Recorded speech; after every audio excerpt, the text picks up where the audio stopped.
Welcome back to the WODprep podcast. I'm your host, CJ De Palma, with the best host in the space, Claire Bays. Good morning. Good morning. What's How up? are you? I'm good. I yeah, I think I got 3. It was last night. Last night was a 3-er. It was worse. It was the longest night yet since That's baby went. unacceptable. Why? Well, it's a holiday weekend, hmm and we're coming into a launch, which means that I needed to make sure that my schedule was as free as possible. I wanted And to I was ask if we preparing can for talk the about. launch. Hmm? Okay. I wanted to ask if we could talk about that lunch, but yeah. Yeah, of course. Okay, good. I probably should have had like a massive sticker on here somewhere. Um, and so that was a huge factor. So I was going through the website and cleaning up copy, sending a ton of it to Charlie, and finishing assets, and then programming started. And I think I started working on athletes at dude, my I can't even fucking begin to comprehend You did how. it your whole life until a few years ago. You remember? I don't remember. I have no idea what I did. Oh, I do know what I did. I played a Yeah. lot of golf. Okay. like, I was saying you did stuff. You just like had I a played a lot of golf and I trained and I slept. Interestingly enough, I didn't sleep then either, because I think like I was working the clinic more, so I like actually saw people during the day. Mhm, And it's looked a lot like it did now. I've always done the late night work thing because mhm. I think I've always coached a pretty heavy amount of athletes, and so I just don't get a lot of programming and stuff done during the day because it's always interrupted. Makes you sense. know and Yep. so the night thing just works really well for me because it's like, you know uh, People are not, but I can promise you I'm not texting him at night yeah, it's like versus deep work, yesterday. right? Like, this is like the first workbook I ever read, and like this is very much, if you've never read this book, it's a really good one. Yeah. And so anyways, this is like what my night work does. It allows me to get into deep work, right? And when you just write programming the entire time, I just feel like I can't do it very well if I have to like put out a fire because someone's pinky toe hurts, you know? Yeah. Tristan said take a nap. So Yeah, I'm gonna take a nap for yeah, sure. listen to your friend. Tristan, do you program at night? When do you program? No, me and Tristan actually had a long conversation about this the other day. Um, no, he doesn't do the night thing.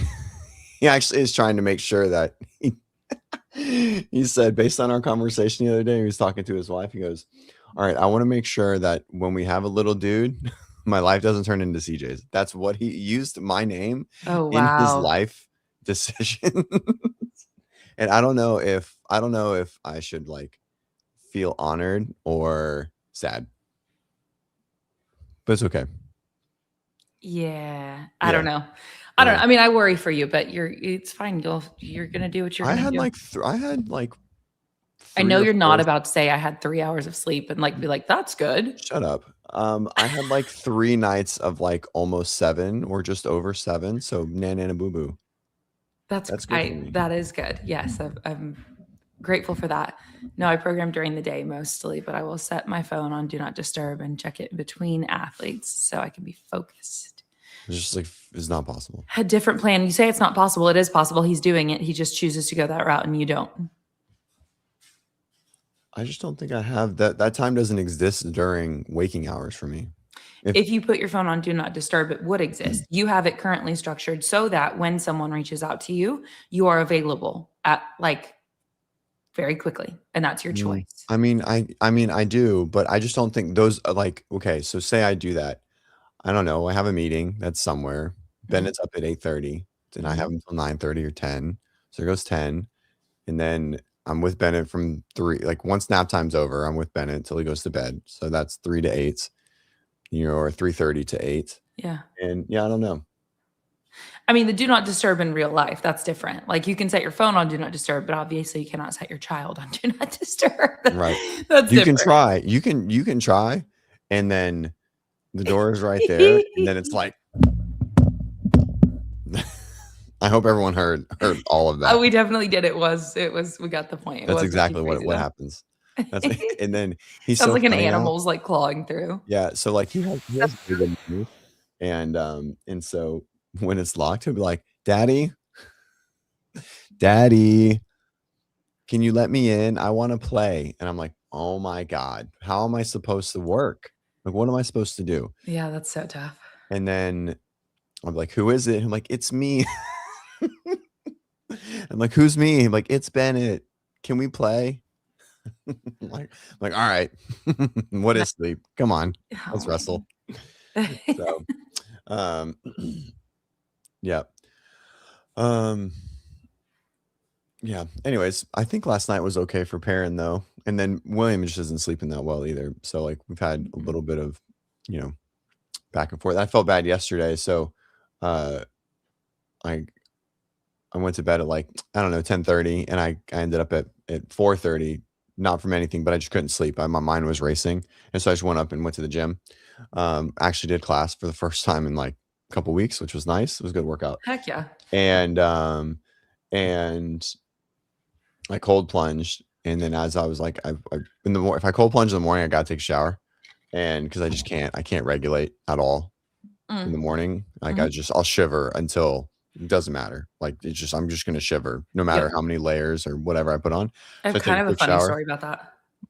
Anyway. and when I got out of the, I thought I heard Bennett, and I got out of the shower, and Perrin was in there with Bennett, and I felt terrible. I was like, oh, I was like, that's my job. Like that's my like thing. Like Mm. she's on William duty and I'm on Bennett duty. And so Yeah, I yeah, felt yeah. really bad. She was like, it's not a big deal. I was like, no. I was like, you had a gap and you ended up getting up with Bennett. Anyways. Oh, well, that's sweet that she felt that way about it. Yeah, she needs her sleep for sure. Right. Yes. Yeah, yeah, but that she was forgiving of you, not, Mhm. doing the thing that yeah. That's What was your story?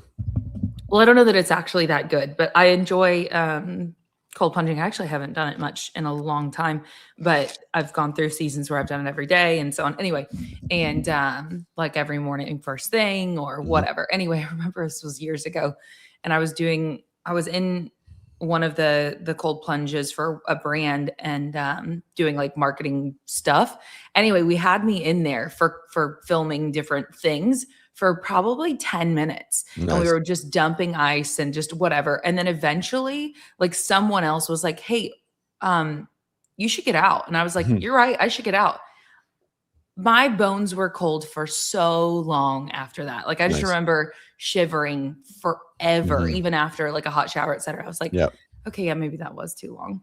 Mhm. But you just become like Yeah, desensitized to it you when just you're can't in there. thermoregulate. You can't Yeah. thermoregulate after that.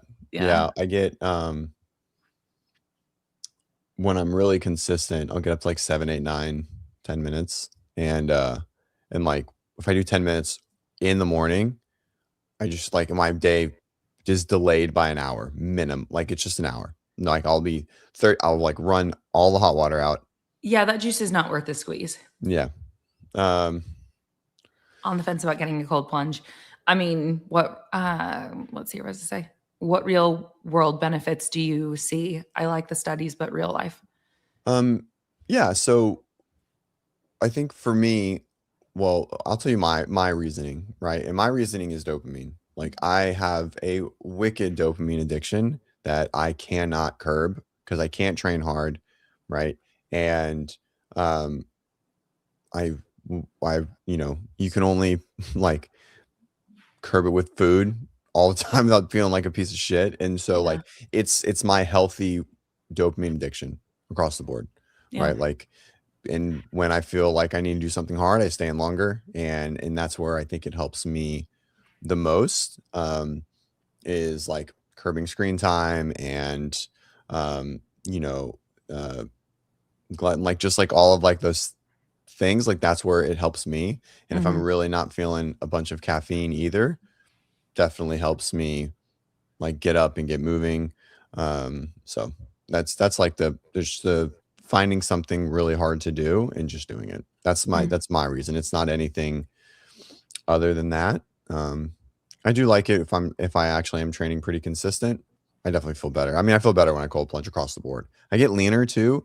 There's like studies that show that like if you're accumulating over 20 minutes in the week, um, that's where like you can have some, I don't know, like fat loss. I don't know if it's Yeah, fat loss. It's supposedly like it fat targets prevention, the adipose brown prevention. fat. Yeah. Yeah. So, brown fat. There you go. Yeah, CrossFit, can you just, since, you're AI, Right. like, talk to me more about that? For sure. So Uh, yeah, that's why I like it a lot. I really like to just do hard things, and it's one of those things that's, I don't have to worry about, all right, how hard can I push, um or am I gonna put myself at risk for something fucking dumb again? oh, yeah. And yet you can't live in fear. Like, I understand I have not lived your Yeah. experience, and you have to like overcome that and be willing to live life. That's got to So be tough. Well, I mean, there's no sort of data out there that supports the idea that you should not, right? Not that you're aware of. for cold plunge? Yeah. Yeah, so my stuff, like all of my fear is like exertional based, right? Like if it's Yeah. like and then none of that Pushing too hard, does no. any of Or that. Yeah. yeah. So where do I read studies that are current? Usually if I need anything, um, like I'll have AI do a scrape, like a really deep scrape. I'll just give a really good prompt of exactly what I'm looking for, and then it'll find. I'll try and give it an unbiased prompt. Can you find any study that correlates X to X, or that is not like on both sides of um, the coin of whatever it is? Yeah, funny, funny enough, I feel like this guy got paid really well about 2.5 or 3 years ago for by like big nicotine, cold plunge, sauna, like all these companies are like, let's just funnel a bunch of money into this dude and give him a big platform. And I think that's what happened. And nicotine pouches owe, owe everything to this guy. I was thinking about that the other day when Carlos was like coming off of nicotine, and I was like, maybe it's not as good as everyone says. It's definitely the one thing like I didn't get on or addicted to. So anyways, it's so true. This is crazy. Yeah. Yeah. Like a Yeah. little like the study should be called like the Huberman lip pillow. I think Buyout. with studies, it's always just the reality that, like, I mean, this goes back to like everything in life. I feel at this point that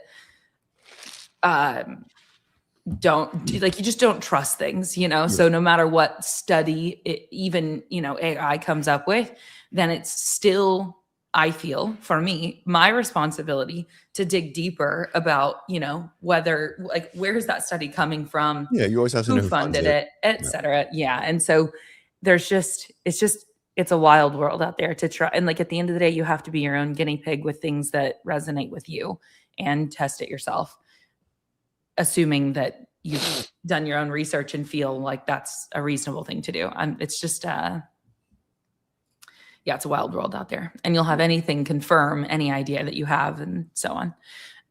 For cold plunge, for me, by the way, it's very largely the same thing as you.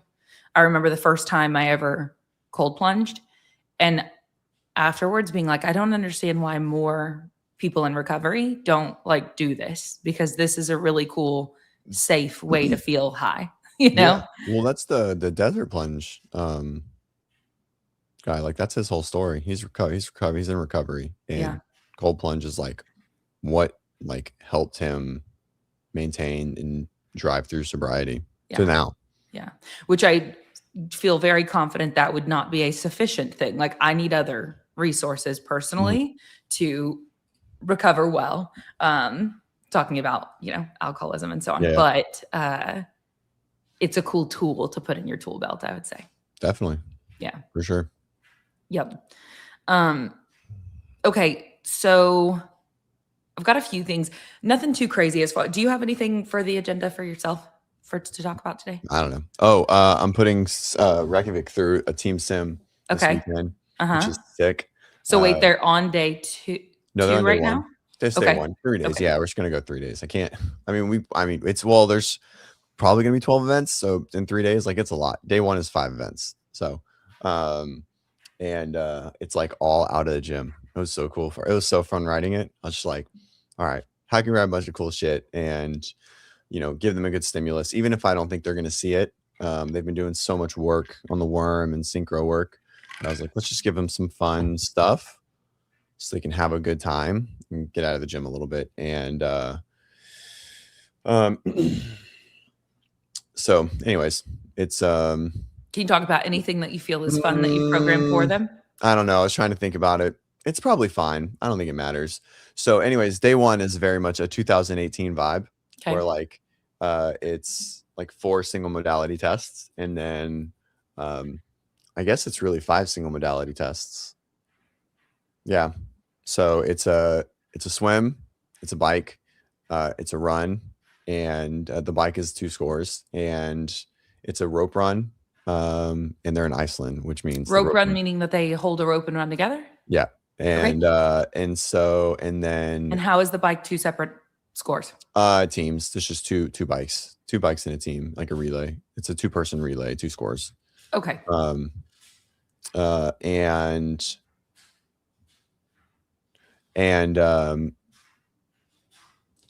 then the last one is a huge muscle up accumulation test, which is sick.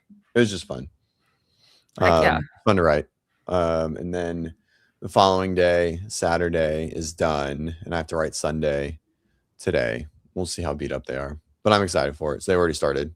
They did the swim this morning, and then they'll do the bike. Bike's pretty long, and then the run. The run is what I'm most excited about because they're in Iceland, which means that they're just going to run mountains, which is sick, which is so fun. I'm excited for them. I'm so jealous they get to do it.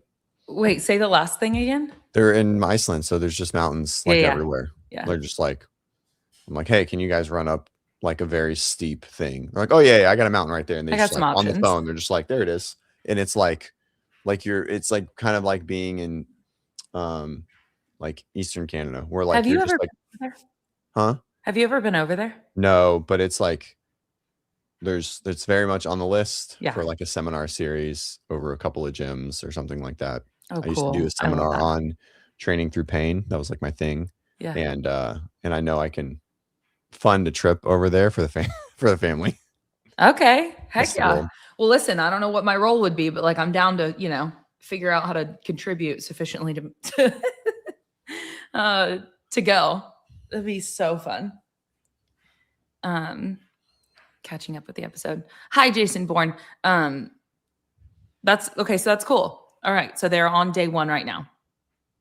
Yes. It'll be fun. So you'll continue to get updates as they progress. Maybe. I don't know. I'm not real. I'm like, I mean, obviously I want to know their results, but I just want them to work as a team and just have like a hard training weekend, because everything from now till then, like they have to travel across the world. So it's like, all right, how hard can I expect them to actually train effectively in the next 2 weeks, traveling across the world, getting logistics, getting everything set up? You know what I mean? Like there's so many other things.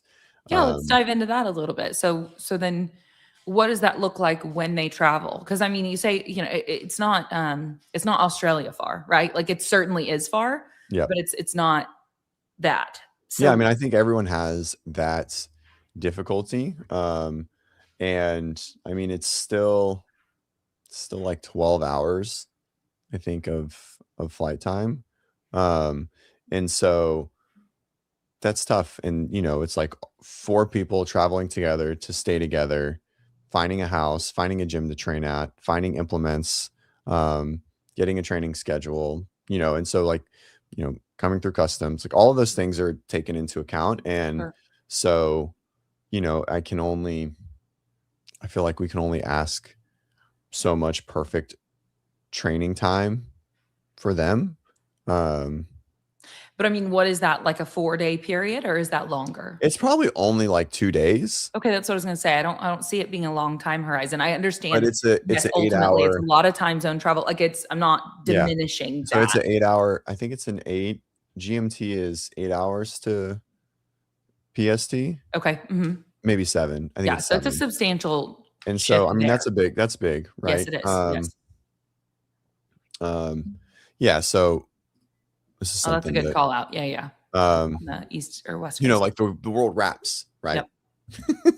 The world does what? It's not flat. It wraps all the way around. Crazy. So they end up traveling the other way. Yeah, got it. So it's What a way to describe a globe. yeah, I think, it's the sim is, I mean, they're just excited, they're so excited to be there. And I think their fitness has really come a long way and their teamwork has come a long way. And the things that they struggled with have improved drastically. Um, and they're all getting healthy. And so it is yeah, I think it's really coming together. And I think this weekend will be just um, a good experience for them. What do you Um, hope as their coach? What do you hope that they gain out of this experience doing this in? Like, the what's the sim, yeah, um, what do you want the most for them? two things. One, I want to put them in the trenches together in situations where it's like, fuck, this is really hard. Like, this is like, we gotta really figure this out all together. Um, and two, I want to put them in situations where they're gonna have to like, not everyone can do what everyone needs to do. And so that, they need to get punched in the mouth a little bit from um, here's this one thing that I know that maybe some of you can't do. And you Yep. guys are gonna have to figure it out. Right. Yep. Or Yep. can this one person carry, like carry the boats enough, right, to get through the test, right, and figure out um, those adjustments needed during it. Yeah. So Yeah. This says all camps athletes are doing camp this weekend and doing mock games. Yeah. yeah. Yeah. A lot of mock game stuff is going on right now. But I mean, I think it's not just this weekend either. Like, but yeah, I've heard a handful saying. I think Alexis said she's doing one right now. mm, I know they just had. I don't know that it was necessarily a mock one, but they just had their camp for Brute. yeah, I watched it last night at like 2:30. It was at Dallon's thing that you watched. Yeah. Yeah. They're in Nashville. Yeah. By the way, Larry, earlier you said this is that's why I asked the real world, but same when nutrition. I've made changes. DEXA doesn't show the results. I am curious if you are still like just more details on that, because of course this is the stuff that I eat up, the nutrition topic. So I'm curious what changes you've made, and you're saying you're not seeing it on a DEXA. Like what changes did you make, and how long have you implemented them? What was the goal that you were seeking in that, if you don't mind sharing that? Pivot. What? Nothing. I love Larry, but he'll say, it'll be an excuse. Larry's stubborn guy. Same reason why his double unders don't work. Oh, I've done everything. No, they don't work. It's like, nah. Yeah. Well, yeah, it's interesting. I mean, I think also Larry a lot doesn't of want to times not squat 500 pounds and like power snatch 255. And so he'll only lose so much weight before he like calls it quits. He's like, all right, I'm going to eat again and get strong again. I'm very curious to see what he says. This is the answer. Yeah, I see it. So do you want to talk real quick? I definitely want to go to the next thing, which I kind of doubt you've seen. So I'm excited for you to see it. By the way, this on Instagram, something just came up and it's like the new fitness decathlon launches with 15 million backing and a universal ranking. How Xenon plans to dethrone CrossFit and High Rocks. Like what a clickbaity, whatever. It's Who wrote that? Box Life magazine. Box Life? But what's so funny too is I guess I should just here. Wait, can you pull this up? You said you can? Fine. I just sent it to you. I have all the other stuff pulled up, but this will just, yeah. Whatever. Anyway, it's just funny because one it's Instagram. Yeah, DM. Because that clickbait, I didn't even read all the caption yet, but what got me is the photos are like people climbing rock walls. Like, where did you even get the image for this? What is this? Sick. That's a sick. I don't even know what's happening. That's a totally fake image across all of it. It's definitely not anything from Xenon. That's a wild image. Right. I actually want to go over the image first. Okay, let's do it. Because the image is crazy. Let's do it. This was not a planned topic, and I'm excited to get to the planned topic. But okay, so let's just talk about the image here. Okay. Okay. So I just want to know what this is. What event even is this? So this person's just hanging from nothing. There might be a string there. And can we see? All right. And there's this is the craziest AI image I've ever seen. Yeah, Box, just okay, box okay. life is box life is really by the wayside with this one. Um, I don't know what bike this is. So we think this is an AI image because then how did those No, people get up there? well, yeah, this is an A. Well, there. This is like, yeah, this is all AI image. Like this person's hanging from nothing right here, right here. These numbers don't exist. Uh, uh, he's holding on. Maybe he's holding on to. I don't know. Yeah, this is the craziest Okay, thing. now I wonder well, I don't even know. Do we even wanna give this any more time? Because I don't No, like no, but it yeah, just okay. it's silly. Yeah, it Maybe just it's popped up on my screen when I went to pull something else up, and I'm like, "What?" yeah. So Okay, cool. Also, pretty confident they don't plan to dethrone anything. They plan to, like, make it bigger and better, right. like, contribute, not dethrone. Mhm. Where the what? Anyway, all right. Let's go to the first thing that I wanna share. Okay. Stand by. Have you seen this? No. Okay, this is Torian Pro with Ricky Garrard. So there's just a couple of You timestamps. Hmm? nothing. Go ahead. Cool. We're verging on delirium, so like outbursts might start happening. Did you hear that just now? Uh, So they say you doing there you go. Yep. You can hear it? Okay, cool. on the 2 stops on this. Oh, sorry, you just on 9 and 6 on this. Yeah. 10-5. 10-5. The reason I don't like 5 is because people see the fucking hand up. So they're talking about breaking strategy, right? And Mhm. this might not be like a revolutionary thing, but it's this video. It is really cool to watch the entirety of Ricky being coached by Shane all weekend. And that was just fun, because it was just like a subtle little, he said 9-6, and then Ricky said 10-5. And he said, I don't like 5 because then they see the hand up. And like maybe that is small, but it is significant as Yeah, well. that's a new one. I don't think I've ever processed that from a competitive perspective. Is like um, adjusting or breaking to avoid like the visual knowledge of where you are. Yep. And Interesting. how smart is Yeah, that?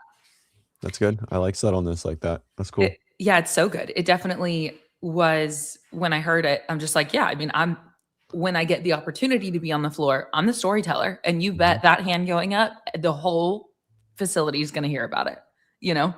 Mhm. So I just love that because I'm like, this is so obvious. And yet, who thinks about this? So it's fun to see a little sneak peek behind the scenes of just his demeanor and so many different, like Shane to me, every time I get the opportunity to see him coaching in their videos, I'm just like, this is an exceptional coach. Mhm. Okay, let's go to the next one. There's only 2 that I pulled for this, but in the same thread. Like, let me ask you as a coach, does that impact? This is the perfect pair for your Okay, iPhone. great. And it replaces 3 different chargers. So when I travel, Sorry. Does that impact the way that you speak to your athletes? Just that one clip. Uh-huh. I mean, it'll make me think. It's pretty cool, huh? Yeah. Okay, all right. Small steps until the bells catch up to your speed, small steps, and then speed up. People pick it up and they're just trying to run with them, and that's when they're fucking kicking ankles. That's where you're just sort of letting the bells catch up and then running with them. Do 3 of them to the wall, and I want to get back on the ski. 5-10 seconds of just cool down easy. But once you come off, just want to prime our squatting mechanics. So I just want to see some bounding, same effort or intensity as you would for the 30-inch box. Just 10 of them. 40 seconds there, 10 of them, and then we'll move on to the kettlebell. We have 4 minutes. Anyway, it's a cool video. Yeah, this is a good point, and this is exactly what I was thinking. Me and JD are very much lockstep when it comes to this kind of stuff. When your athlete is your main athlete and really your only athlete that you've coached, not to say that Shane hasn't coached other people, but he's really only coached you. Like he wrote and Matt sort of like went around, and everyone can say that he coached Matt, but I don't really know what that looked like in whatever aspects. But when you're not making them better, like fundamentally, you're just like working nuance at all times, then you get to solely focus on the little things, right? And yeah, exactly. I mean, CrossFit's saying it. Like that's exactly what he should be doing. He shouldn't be focusing on the perfect, like, clean cycle for Tia, right? Or running cycle, or whatever that may be, or improving her muscle ups when she's the best muscle upper, right? Or teaching her how to dig and like push through pain. No, it's like, how do we gain every ounce of everything there when we don't have to worry about anything else? And that's like, those are the rewards that you get for being that fit. And that's what I try and convince to everyone, is like, it's all about stacking like the fundamentals. And so like when you have poor fundamentals, then you just don't get to do the fun stuff, right? Like you don't get to worry about breaking 9.6. 9.6 is a competitive break, right? That's not, you haven't earned that right to even think about that yet. You need to be able to go 6.54, right? Or you just need to get there, right? And so like there's like all of these steps that people have to go through, and I equate it to like an athlete asking me to work on pegboards, and I'm like, okay, like, when are you going to use pegboards? Like, your rope climbs suck. Why would we ever touch a pegboard? And I was like, maybe it's a training implement. Maybe it blows your elbow up so bad that you have tendonitis for the next 6 months, right? Like, so like, it's just, the whole Matt Frazier and the knife sort of thing. It's like, I don't want to do anything to push it over the edge. It's like, hey, you have a goal, and the goal is to do this, like to make this next level. And we know exactly what this level is going to bring. So we don't get to go play with the other stuff. That's why athletes just don't run in season until I know they're going to make it past, right? Like I make Rose run all year because I know Rose is going to make it by, right? So Rose runs a lot, right? As much as her like body and her things can tolerate, and so, like after this year, like Gucci gets to earn that right. Like Gucci's earned that right that she's a semifinal athlete, right? She will make semifinals, right? We're not worried about making semifinals. Now we're worried about how we're going to do, like only how we're going to do at the semifinals, right? And so now we get to focus more on that kind of stuff. And so we get to earn the next thing. And Tia gets to earn the right to think about 10.5 to 9.6 solely based on how other competitors see her, not what the actual like workout advantage is for her ability. It's the competitive advantage for others, right? That's like a very unique thing that not too many people get to think about. So. Yeah. That's just like, there's levels to this, so like simplified, but it is really cool because I think also as much as, I don't know. So I guess athlete IQ is a really easy way to put that, or even like coaching IQ, and maybe you have an athlete that is just trying to get better. And so the majority of your time is focused on something less nuanced, but you still have opportunities to introduce those things along the way. Like at no point is it like, okay, now we've unlocked the opportunity to even touch on this, right? Does that make sense? Yeah. Okay, wait, I want to go back to the you don't want to go back to it? No, because this is just feeding into the excuses. Like we've been doing this for like 2 years now, and Larry's been the same. I like Larry, but like him and nutrition is, and just the same with him and double unders. So you guys can all like, Larry's N of 1. And so like nothing works ever, which, I think we're just like feeding I don't know. He won't, nothing works, but he's never hired anyone. He only does it himself. So it's all right. It's just the same. I mean, you're just going to like talk to like, there's just going to be an excuse and excuse and excuse. Like, food counting, like, logging doesn't work for him. If he eats less, he doesn't lose weight. Physics aren't real. I don't know. I don't want to do it. Okay, well, there's a lot of nuance to nutrition as well. And I think that like sometimes dismissing that someone is struggling when like, anyway, I understand you're saying for this specific avatar, do you need reading glasses? Yeah, I do have a small screen and I have it split for multiple things. So we don't have a lot to work with here. Good call out, Trish. It's a pyramid, Claire. I just simply mean that like there's, gut health and all those things are very relevant. And like macros is only a part of the story. It's a relevant part of the story, but obviously the micros are incredibly important.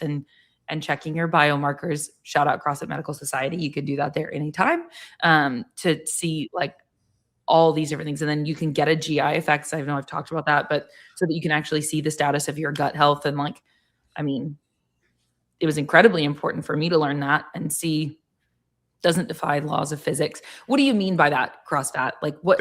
Eventually, if you undereat, you lose weight, no matter what. I think stressors can make this incredibly challenging. Sure. And I think what the science shows is that people who say they undereat and they eat 1,100 calories for 10 years or whatever it is, most of the time they don't. And they end up having a binge day every week and then they balance it out. And so, sure. And so, I agree. Like I really struggle with this because like Ben and like what we teach is very much like if you eat a deficit, you're going to lose weight regardless of what you're eating. Right. And there is truth to that. Now that deficit can be shrunk. I don't think that that's an absolute.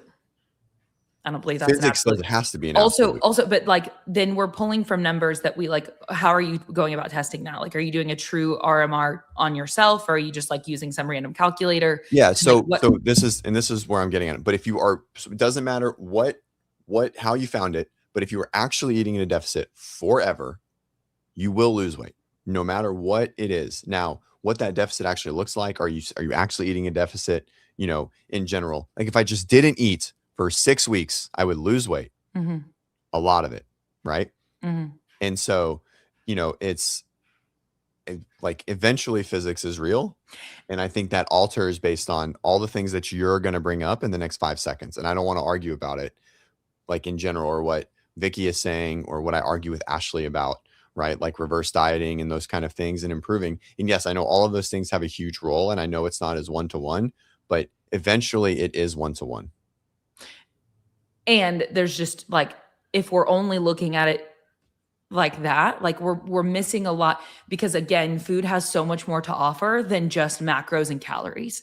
And so then I guess this is not an argument or anything like that, but more so just I wish desperately that more people paid attention to what else that food is offering to them in vitamins and minerals and all sorts of other things, because that stuff is so important to the microbiome itself or to just our nutrient levels and how that impacts us down chain long term. And anyway, so like I get that whenever we're trying to do the basics, keeping it simple is quite nice. And then I challenge all of us at some point to like go further, take a look a little bit. Like there's so much more available to all of us there. It's just like, Hunter, I know that we've pulled him up a lot recently just because of Worlds, but like talking about taking a look at his minerals, I believe, and making adjustments to those. And what that unlocked for him as an athlete who was really not making good progress at all, was very dissatisfied with that, started working with somebody and making some adjustments to his mineral intakes and like what that did for him, So anyway, obviously this is like someone should work with a qualified practitioner on all their stuff individualized to them for sure. But the challenge, I suppose, is like, if you are trying the basics and you do not feel like you are getting the results that you should be take a look deeper and become more curious and work harder. Yeah, I think there's a lot of nuance to it. Yes. I think physics are still I understand.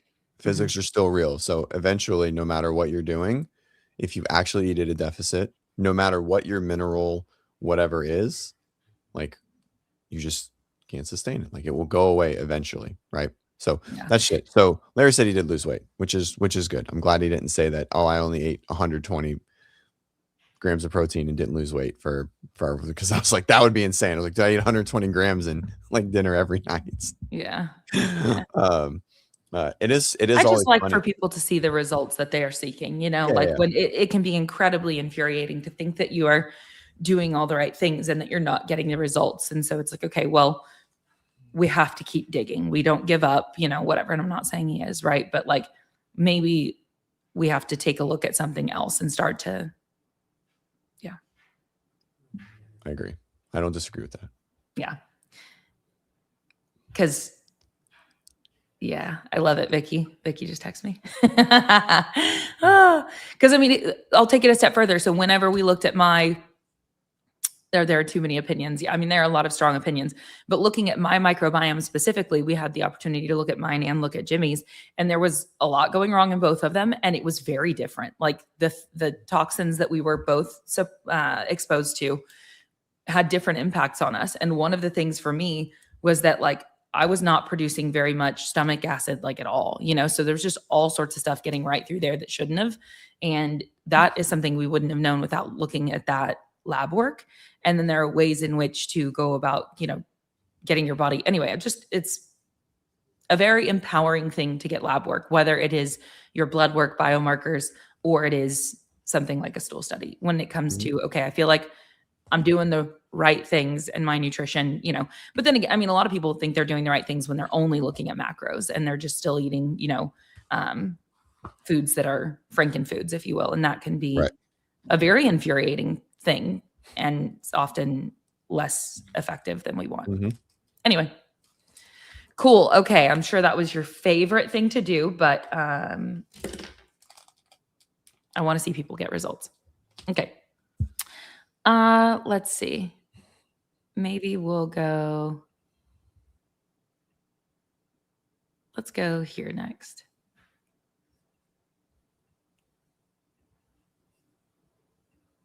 Person is going up the stairs really fast. Oh yeah, I saw this. Jump over the thing. Oh, that's a terrible technique. You actually have to grab and pull it. Yeah. Terrible. Learn from Noel Olson.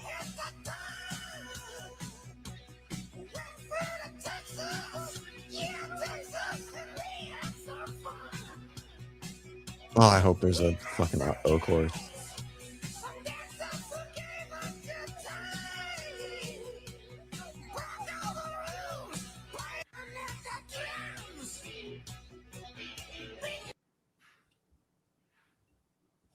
We're not done. Oh. Now this is Nick Matthew. Maybe we'll do this. I could see a press to handstand though, for sure. Yeah. I want this one led.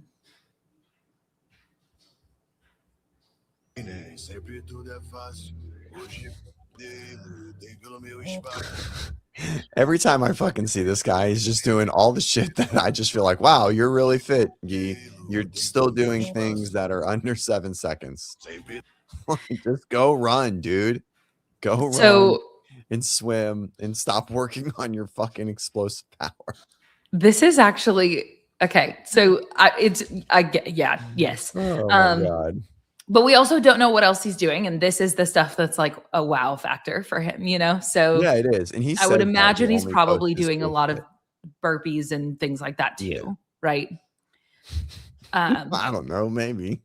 So the point of playing all of those was simply like, it's really fun right now to see all of these athletes doing just anything and everything they can come up with, trying to prepare for this 20 event test. And every year they do, towards games, diversify a bit, so on. But this has been really fun because they're doing all sorts of stuff. And really on the gymnastics side, it's really fun to watch because they're like, we have no idea, but we expect something we're not prepared for. Yeah, right. With 20 events, you just, you start to run out of shit. You should start doing new things, or you're going to just do a lot of the same thing. Yeah. And then, hey, I thought about this for Guy too, and how John would just be like punching the air because, like, okay, so say we do have 20 tests and more of them are athleticism. Short, and Guy is like top 5. Literally, I'm like, what happens when Guy's on the podium this year? Because like that just would be quite funny. And I mean, yeah, obviously it would be like, congratulations, you earned that because you take the tests and you perform well, you earned that. It's just thinking about it. I'm like, this might be a really good year for Guy. Could be. Yeah, Could be the test. Yeah, we'll see. Yeah, I don't know about his shoulder. I mean, the dude was like snatching 275 for like a triple the other day, so I think his shoulder's pretty solid. Doesn't it just come out and he has to put it back?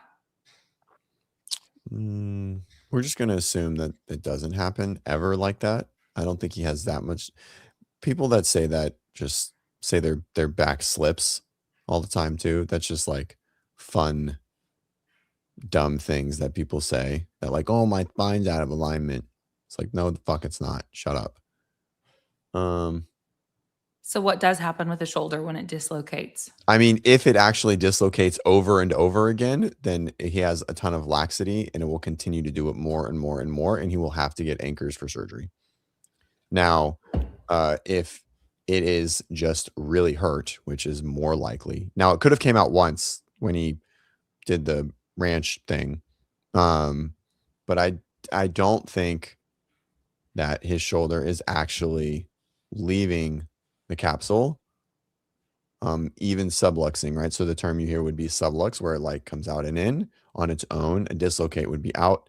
At any time, if your shoulder dislocates, there's no going to do snatches or swing from ropes within any short time span.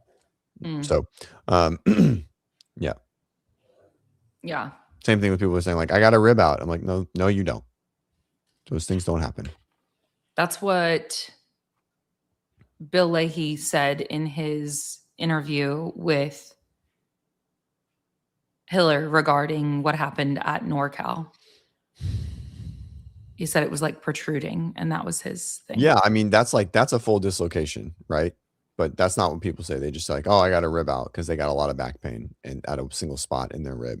And it's more so like if it's protruding, then it is. Yeah, I mean, like if you see it, but like there's probably a break at that point too. Like there's probably some sort of like actual fracture that has occurred in some capacity. But bones just don't come out of place willy-nilly. I just want everyone to understand that. Yeah. So speaking of Bill, in that conversation, did you watch that conversation? Happened within the last week, and it was him and Hiller, just an interview. No, I didn't watch. Like it was like what happened to Bill Leahy or something like that. So it was yeah. No, I didn't see that one. Yeah, it was interesting because he was saying on there that had he used the video of his first attempt at the snatch shuttle run workout where the bar settled in front of the line, it was like 20 seconds faster. It was faster, whatever it was. And had he used that, he did not use it because he thought it would be invalid as a result of that. And that he would have then been sitting in third. Oh, it was that much? Yeah, I guess because the scores were that narrow. Well, Bill's already made the game, so I don't think that's a fair statement. CrossFit said Bill feels like Iconic Greer, but he's already made the game. So yeah. That's crazy. Yep. Yeah, it was definitely, and Hiller was just like, okay, well, so what are you going to do now? Like this didn't happen. And he's just like, I don't know. There wasn't a plan B. Right. I didn't do what I like there was. But then, so he asked him about WFP and the qualifiers for this next event. I think we're going on this week. And so it was just like, hey, he had to make a decision rather quickly, and who knows what he did decide to do. Cause in that moment he was not certain either way, but was entertaining the idea of participating in it. And then if you look at this post too, from a Harry Lightfoot, just talking through his situation. And he's like, I failed. Like I didn't do what I was going to do. And so how will I redefine myself this season? I'm not sure yet. Maybe I'll look forward to towards the WFP, maybe Rogue. So just thinking of some of those athletes that we maybe expected to see at the games or yeah, it was a hard year to make the games. I mean, you got a lot of opportunity to make it, but yeah, I mean, you couldn't, wherever you went, like unless you were going to go to Brazil, right, or Far East. And even then, I mean, there's still good athletes everywhere. Like you had to really spend money to not compete against 5 top 10 games finishers at all times, basically. It's a tough thing to do. Yeah. And then this CrossFit says always hurt, always issues, no coach. He did also reference in there that he was becoming open to the idea of a coach.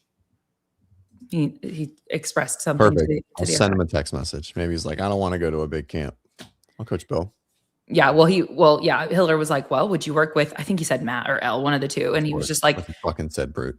well, yeah. But then he was like, well, I'm pretty sure they're pretty locked down with their males, you know, like, I don't think they're open to anything. So, yeah, send him a message. Are you doing that right now? Yeah. No, I don't know. I don't think it could hurt. It sounded like he was open to the idea of bringing somebody else's perspective in, just feeling like maybe he's, you know, reached a point where more resources would be better. I've talked to Matt. Brute does have has rules on what their coaches are allowed to take as far as games athletes. So like Elle and Matt can't take they, now that Elle has a male and a female, and Elle hadn't had a female at that level, so like that's it. I don't think Brute as a whole is full. I mean, they have a big coaching team, but Matt, Elle, and Jaden now all have games male at female, and so they won't take games male female. Right, for those. Matt's obviously, James and Dallin are a unique case with Matt, but he's been pretty open that they won't do that again, and that's like a very one-off. What did he say? Oh, Dallin commented on it when the Haley thing happened. Yeah, they were like, Austin, you gonna go with Matt? And Dallin was like, if that happens, you can assume that I'm not a Brute athlete anymore. And I was like, good for you, dude. But yeah, I mean, they have other coaches, so that's not to say that another coach wouldn't coach whoever. I think Brute is definitely in their time to shine as far as a coaching company right now. So yeah, they're crushing it. Yeah, but Samuel's not a perennial athlete, and I don't know if he's with Elle or Matt either. So Samuel Cornwall. It's like the most Canadian redneck name, like Cornwall. You know what I mean? Stop. Watch that not even remotely be how he pronounces it, and just like, and well, it's how everyone else pronounces it. I know. So, which would be great if and it it's wasn't. Probably like. What do you think? Like Cormier? Like more simple? Yeah, for sure. It's like, yeah, it's super French. Anyways, I don't know if he right now, I don't know if he qualifies to that level of being included in that conversation. So anywho. Yeah. And speaking of Dallin, his comments on things, his personality showing through the like comment sections is always so funny. Who? Just because he's he just seems like it's almost like no filter. Just, you know, like whatever his first thought is. Yeah, it's great. There was one post that TDC made of like one of the hogs, I guess, or pigs, whatever, that he killed on his property. And Dallin commented and was like, I was gonna wrestle that thing on the run, man. I don't know. It just got me. Yeah, it was good. It was good. Okay, next thing. Just a second.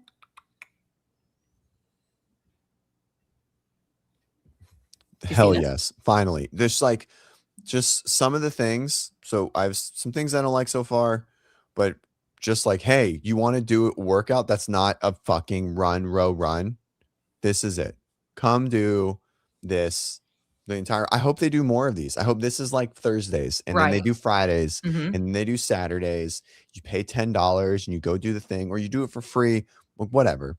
And like the people that are there, like we're CrossFitters, like we want to be doing our fitness, you know, and we have to go drop in at gyms nearby, which is awesome. Love it. Here for it. But yeah, having activations where we can just be on site and just get a workout in. 100%. I love it. Love it. Great. So, and this one is brought to you by NorCal Classic. So that's also really cool. They've like partnered with. Oh, that's cool. I didn't even catch that. Nice. Yeah. I love it. I hope Legends gets one. Well, they're probably working, but yeah, I think that's great. I think that's cool. And then it's earn your spot on the leaderboards. And then that's also really cool. Like you'll be able to be on a leaderboard. I hope some fucking rando blast one of the game's athletes. Anyone can participate. You do not need a games ticket to compete. Wear the arena green across from the SAP Center. Sick. Thursday, Which 4 to means 8. that there is outdoor shit, which I'm so happy for for my wife and my sister who's coming, because Yeah. we just couldn't afford tickets Oh, yeah. for us. And so they have something to come do. Yep. Right? Like the outdoor, whatever they're calling it, the tailgate. I don't know, whatever they call it, something else. But Yeah, what did they call it? like the lineup. Why am I blanking? It's like right I'll there. just keep saying a bunch of words that'll And confuse you more. AI will figure it out. I was just referring to him in that way. That was pretty good. This also, it says, so it's Thursday 4 to 8, Friday 10:30 to 12 p.m. with more heats coming Saturday to Sunday 9 a.m. So this could be, so they're doing this all weekend. What are you laughing at? Nothing. Goongate. That's just a funny phrase. All right. So I wonder if they will introduce any other ones as well, or if that will be the extent of it. Whew. Love it. Love it. Love it. Yeah, this is great. Good. And it's not a boring ass workout. No. And it's right there. Like that area where they're talking about, like, is 100 feet away from SAP Center entrance. It's all right there. The Bob, Barack Obama Boulevard is going to be lit, and I love it. Yeah. I'm excited as well. I hope they have, like, did you go to Madison? That's probably a good question. I've gone a couple times. Yeah. Okay. So for those that didn't go to Madison or have gone, anyway, so Madison was great because you could go in and you didn't need, like, very similar to Carson, where there was 2 separate tickets. You had an entrance ticket to just go where you could see the outdoor event, go around the village, like Vendor Village, and hang out, and there were screens, and then Madison had beer garden, which was amazing, right? The beer garden could hold a couple thousand people, and it held a couple thousand people when individuals were going on the big screen. And that was awesome. Mm-hmm. And Carson did that too, right? You had the tennis stadium, which was tiny, and then people would sit in the soccer stadium and they'd watch it on the big screen, right? And that was cool. Yep. And so the last 2 venues didn't have anything like that, and that's bad. And we will have screens out there for people to watch, right? Correct. That's what I'm getting at. I hope that there is so they tried to do a free entrance to Vendor Village, but I don't think there was like a watch party-ish thing in Dallas. Like you could get into Vendor Village for free, but you couldn't go into the stadium, which obviously totally understandable. And so, but the whole outdoor, like there's a huge stretch of road that I hope they just, like, they paid for, they blocked it off, and there's like, party favor. Like, I hope like they can make it a party. They can do a thing and they can be there. Everyone can be there all weekend. You can bring a lawn chair. They said you can. And I hope that's close. And I hope all the activations are right there where the watch is. Like, this is very something row. It's something row. Yeah, there it is. And so it's I just hope it seems like a no-brainer. I hope it seems like a no-brainer to CrossFit. And it's so then, like, having all the vendors potentially in that area where you also can just freely go through and shop. Is that also what you mean? Yeah, or like where you can get to Vendor Village is free access, even if it's like in the SAP Center. Like you can get in, but you can't get down to your seat or something to that effect. You know what I mean? The community row, the ultimate fan zone for the CrossFit community. We've pulled this up before, but CrossFit Games fans, the 2026 Games experience just got even better. Community row offers a welcoming green space for CrossFit fans to set up pop-up tents and day camping areas just steps away from the main entrance to the SAP Center, free to everyone. Perfect. And I hope that there's a fuckload of vendors out there. Like, I would pay a less. I wonder if there will be vendors there. It doesn't clarify that here that I can see. Yeah. I mean, if there's not, that would be silly. That's just money lost for them. Like, there's people that would come and they'd put a vendor inside and they'd put a booth outside too. Whole Foods bar goes crazy, KDL. That would be woof. If they could get that would be, yeah. So anyways, those are just easy things. Now, does that put an $800 ticket into their pocket? No, but maybe it brings more vendors, right? And so I think there's definitely ways for that to be there. And yeah, there's I think there's a lot of ways for them to make more money, not just based on those ticket sales. Yeah. Because I don't think people are worried about spending that much money. It's just spending that much money and then spending all the other money too, right? So I'm sure there's a ton of vendors there. Yeah. I've always thought the vendor fee was a little bit high. I have no idea what it is. I mean, it's like starts at like $10,000 most of the time for a 10 by 10 booth. And I've just always thought that was kind of silly, because I think you should just, hey, if you guys want to come, like find a way to get everyone to come, because more vendors is just better. It's like, oh wow, there's 80 vendors here, from the worst creatine gummies on the planet to like the best, I don't know, sick training bag or whatever it is. Anywho. Oh, that's such a good point. Cross that high enough that Rad just rents the building across the street in Texas. They definitely did do that. Yeah, they've been very creative with their ways of getting it done, but like also good on them, for finding a way, finding a way. Yeah. Yes. I mean, like that would remove the barrier for the brands that don't have the funds, but are, live, eat, breathe this thing, So at the end of the day, that is above my pay grade to make those kind of decisions, right? But I like the idea of it being something that a brand that doesn't have a lot of finances at this time, but is scraping, working hard, gets the opportunity to come work their tails off and, establish themselves. Like that's a cool idea for sure. Oh,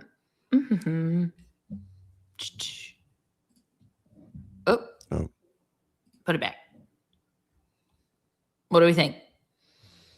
I had a few people reach out to me, and I just chatted with a couple coaches about it. So I'm a sucker for tradition and like paying homage and like doing the thing, right? Like I love all of that, and I love the significance of the workout.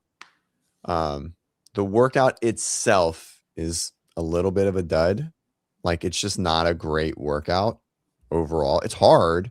How hard are you going to row? I also am never a fan of just the workout is good because you can push really hard to make it really hard. Like it's such a cop out.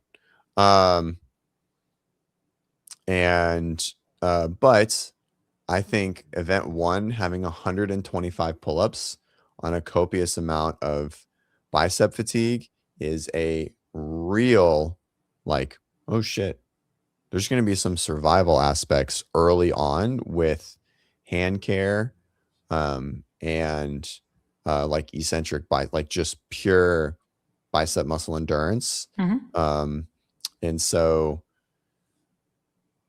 yeah. And, I think Dallin was like, oh, look, 125 pull-ups for time. And it is, and that's a huge point. And obviously it's broken in 25s. That's not a big number for them, but 125 reps to open, especially if we think it's at the ranch in the sun, that's a different rig than inside in a cooled environment, right? Like that's a different absolutely beast. Yeah. Okay. And so hand care becomes a real thing. You shred your hands on event 1. Yeah. You got 19 to go, dude. Your weekend is fucked. Yeah. That's interesting. So, everything wrapped around it, 8.5, the event itself, a 6, like it's just like, like, it's just, you could have done maybe something a little bit more like it's mainly just the barbell. Like the barbell is such a throwaway. Like it's basically, they should just have them go touch a pylon and come back, right? Like that's the equivalent of 135 for 7 reps or 8 reps. What is it? 7 or 8? I'm so sorry. I got distracted by a wild comment. Oh, all right. Can you hit the next button? So I can't remember if it's 7 or 8 shoulder to overhead. Yes, it's There we 7. go. 7. Sorry. So 7 to 135 is just, it's so trivial that it's equivalent. Lock it in. Okay. I'm so sorry. That was just so intense. And so it's so trivial that I don't like that movement specifically. That movement makes me go, that movement's a 1 out of 10. The push jerk specifically. Yeah, because it's going to be far away. Like it's not going to be right there. You know what I mean? Like it's not going to be Fran set up where you're 3 feet from the bar. right? They're going to make them move down the floor so they You don't can know that. you have to be able to show, you know this, you have to be able to show progression, which means the bar is going to move down the floor. And so it's going to, like, at that point, it's trivial. There's no way, like, because they have to show progression. You got to see the race. And because you have to see the race, that means that bar is going to have to move further and further away from the bar. So JY was also of the opinion that most will choose to go unbroken on the pull-ups the entire way. The girls on the show they did with Hobart yesterday, they said that strategic breaks are probably wise. So we'll see. But you got, a couple of the 25 broken. Yeah, you just have a couple of the top females on that Females in that are conversation. A little bit different. I was going to say, I don't know what the difference. Right. And I don't know what significance the difference between the two is, if it's going to be, are a lot of the girls going to break and a lot of the guys not going to break, or I don't know. Yeah. I mean, it just depends. Ty answered it pretty well with Dave. Dave's always so funny. Whenever 2022 is referenced, he goes, I have no idea. He's just like, like unwilling to look at it. And I don't know, man. 25 broken. So assume it takes, you have 30-second transition, right? You got to like trudge down the floor in 5 seconds, and you got to do the bar. Think it's going to be that long? Each round, they're going to have a 30-second transition? You think so? What's the time cap on this? Oh, I don't think they haven't announced that yet, if they have said it. But just to be clear, if it's on that bar, so go back, go to the video. Okay, yeah, hold on. Yep. If it's on that bar, then that makes a huge difference. I mean, is that bar even still out there? Yeah. That rig lives. Now, I mean, they could replace it for sure. But it is yeah, I mean, it's like the hand cares, I think even more of a factor, right? Yeah. So anyways, it's yeah, I mean, I like all of it except the jerk. Sure. Like, it's just that movement. It's such a throw. It's just such a throwaway movement. And I don't like that. Yeah. Other than that, all the things that wrapped around that workout, amazing. Like all that shit, I'm a sucker for. Yeah. I think it's gonna be good. But then again, me and Rose. Yeah, I think it's gonna be great. I think it's gonna be great. But just like from like a testing perspective, it's like 7 push jerks broken up. It's like, nah. Right. Yeah. Now if he's like, all right, the row is a score. Now I don't give a shit about those jerks. Now we're cooking with gas, baby. That's what I want to see. I haven't heard you say that in a while. Let's see here. Many women will have to break it, but the top will go unbroken, says Andrew McGough. I hope I'm saying that correct. Magoo. That's definitely Magoo. Okay. Can you tell us which one it is? Okay. So you don't trust me? I don't know. I mean, I trust you. I just do you know this individual? No. Yeah, so you're just making stuff up. Magoo just sounded good. It does sound better than McGough.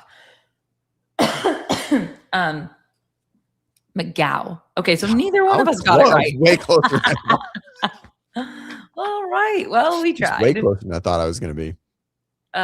So I think that's all I have for the clips. Did you watch the Folo video that Hiller put out? did. I actually did watch it. I didn't want to bring that up because I don't know. I did watch it last night at like 2:45. It was a late one. Why didn't you want to bring it up? It wasn't about Folo. I just am like perturbed on their food consumption. It bothers the shit out of me. The volume of food, or what the food contents are? What the food content is. And why are you perturbed? Because they look like they look and they just eat trash. Okay. And they don't even try. Nate's still a kid, right? And he's like, I just eyeball it. Whatever. Right? Like, how many carbs you? No, I just kind of eat, which is fine. I think it's okay. But for someone who's like on the cusp, 1% everything. And I think people that say they want to do anything, they'll do anything to reach their goals, I think are lying when, I don't know, like when you're not doing Absolutely everything. Like everything. very clear. It's very clear that you're not doing everything. You know what I mean? Yeah. I mean, Right. I He's a can kid. I mean, he's certainly like, young. Yeah. I can very much so. I have close proximity to someone who's doing exactly that, and that is my fiance.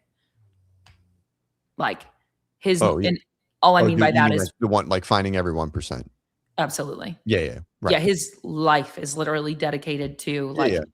I mean, and don't get me wrong with the schedule and so on. Like it has cost him a lot as far as like the things that he would optimize and whatever, but due to the travel schedule and things like that, like there are so many things like disrupted sleep that are out of his control and like are a hazard of the job, if you will, but as far as watching from the time we met to now, even with his nutrition, like I know a lot of that is very obviously influenced by my strong opinions, but like he's willing to, whatever combinations of food are going to yield the best results. Right. That's just what he'll do, like it doesn't really matter how he feels about it. And so it's really cool to get to watch someone. And by the way, last week he wrestled for the Evolve Championship, like a one-on-one match. Yeah. So that's cool. He's been in the program for a few months. I'm just really proud of him. Yeah, it was cool. They actually yesterday, I think a video came out of like, it was like an hour-long video of him training with Mark Bell. And it was just like kind of old school, like them just training for like an hour. They did a podcast. It'll come out soon, but. Did he go up to San Jose? Sacramento. Mm-hmm. Yeah.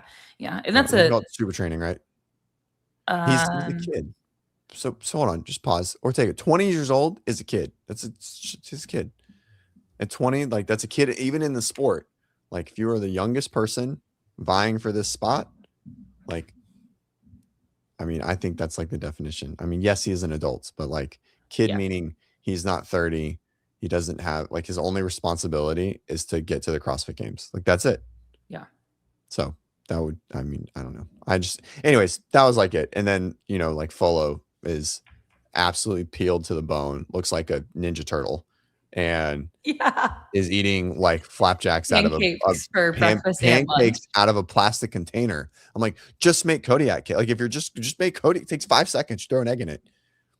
At least it was not made and preserved. You know what I mean? Like a little bit. I don't know. Anywho, so. Okay. That's kind of cool to hear your takeaway from that. I love that you're now getting like upset about nutrition too. Well, I mean, I think in that aspect of like, to me, that's just such a low hanging fruit. Yes. Right. I don't know, man. I just look at.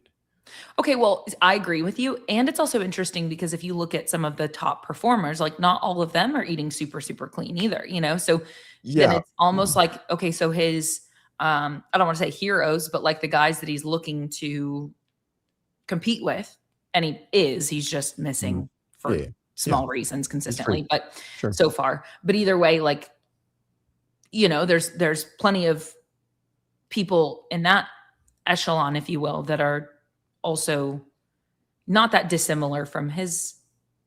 Yeah. I mean, I think it's, like just like pure honor, like it's probably just envy, right? Like, I'm just like, man, he can do that. And he's that fit and, all the things.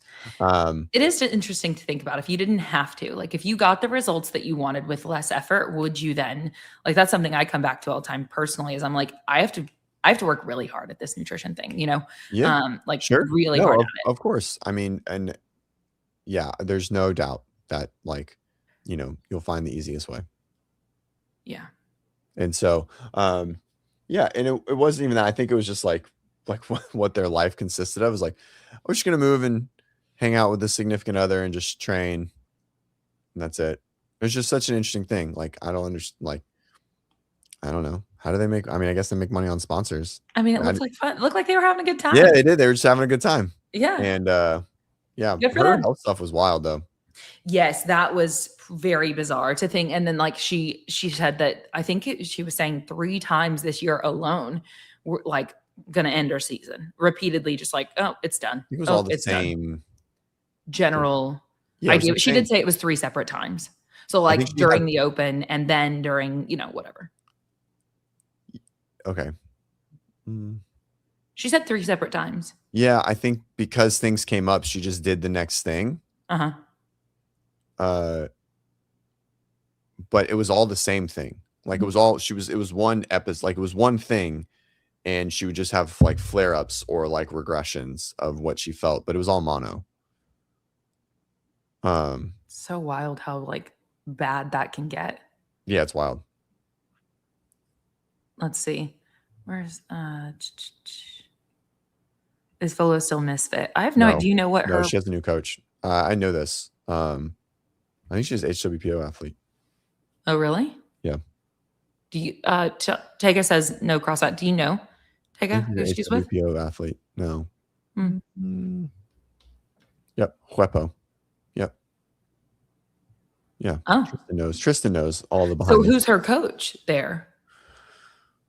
I don't know. Because it wouldn't. I mean, it's who's doing team? What's his name? Oh, Marconi. Yes. Oh, cool. I think it's Jake. Really? Yeah, I got to chat with him this past weekend too. He's always. I think it's Jake. I mean, I think it has to be Jake. Well, I know it's not Nick, and I don't know Steve. Oh, is there? Oh yeah, that's right. Isn't that the British guy? I think they do. I want to come back to this statement. I think this is a lie.